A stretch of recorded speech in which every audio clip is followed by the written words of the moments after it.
দিয়েছে।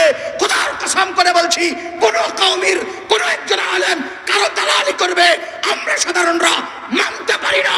হেফাজতকে রাজনৈতিক মুক্ত রাখেন, আমরা হেফাজতের ব্যানারে ক্ষমতাশীল স্বৈরাচারের বিরুদ্ধে সোচ্চারভাবে প্রতিহত করবই, করেই যাব।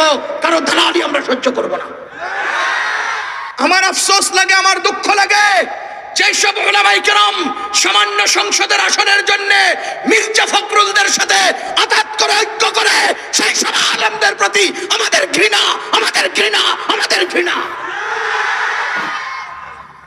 আমি সুস্পষ্টভাবে বলছি, বাংলাদেশের হেফাজতে ইসলাম, বাংলাদেশের হেফাজতে ইসলাম এটা জনবহুল, এটা প্রভাবশালী একটা অরাজনৈতিক সংগঠন।